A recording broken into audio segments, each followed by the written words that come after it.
Hi అండి, నమస్తే. Welcome to our channel. నేను మీ స్వాతి భాస్కర్. ఈరోజు వీడియోలో ఎన్ని గంటలైనా చిక్కబడని సేమియా పాయసం ఈజీగా ఎలా చేయాలో చూపించబోతున్నాను. ఏదైనా స్వీట్ చేయాలంటే ఫస్ట్ గుర్తొచ్చేది సేమియా పాయసమే కదా. నేను చెప్పే ఈ టిప్స్ ఫాలో అయ్యి చేస్తే టేస్ట్ చాలా బాగా వస్తుంది.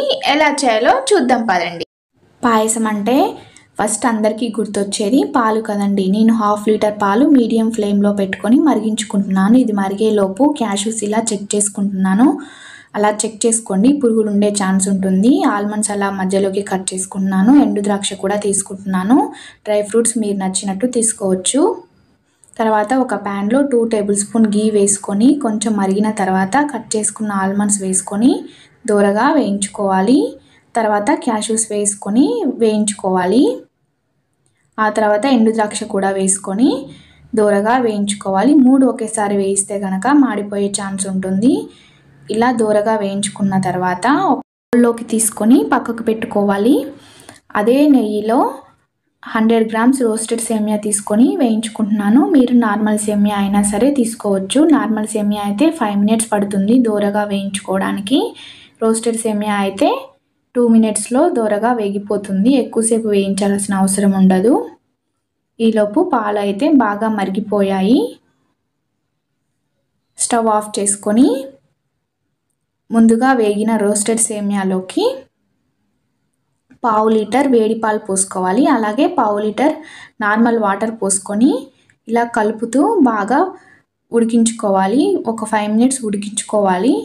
ఇలా సేమియా బాగా ఉడికిన తర్వాత ఇందులోకి 1/2 కప్పు షుగర్ పడుతుంది. మీకు మీ టేస్ట్ తగ్గట్టు వేసుకోవచ్చు. ఇలా కలుపుకుంటూ షుగర్ బాగా మెల్ట్ అయ్యేంత వరకు ఉడికించుకోవాలి. తర్వాత ఇలాచీ మీరు ఇలా దంచి అయినా వేసుకోవచ్చు, లేదా పౌడర్ అయినా వేసుకోవచ్చు. అలా వేసుకొని మరలా 1/2 లీటర్ పాలు అయితే పోసుకోవాలి. ఇలా పోసుకున్న తర్వాత ఒకసారి కలుపుకొని ఫ్లేమ్ని మీడియంలో పెట్టుకొని ఇలా బబుల్స్ వచ్చేంత వరకు ఉడికించుకోవాలి. ఒక 2 మినిట్స్ ఉడికించుకుంటే సరిపోతుంది. ఎక్కువసేపు ఉడికించారా సేమియా పాయసం కాస్త ఉప్మా అయిపోతుంది. ఎక్కువసేపు మరిగించకండి. ఇలా బబుల్స్ రాగానే స్టవ్ ఆఫ్ చేసుకోండి. ఇలా ఆఫ్ చేసుకొని మనం ముందుగా వేయించుకున్న డ్రై ఫ్రూట్స్ వేసుకొని సర్వ్ చేసుకోవడమే. ఒకసారి కలుపుకొని సర్వ్ చేసుకోండి. చూసారా కన్సిస్టెన్సీ ఎలా ఉందో. ఇది ఎన్ని గంటలైనా సరే చిక్కపడదు. మీరు ఫ్రిడ్జ్లో పెట్టుకొని నెక్స్ట్ డే టేస్ట్ చేయాలనుకున్నా కూడా చిక్కపడదు. ఒకసారి ఇలా ట్రై చేసి చూడండి. చాలా ఈజీగా చేసుకోవచ్చు.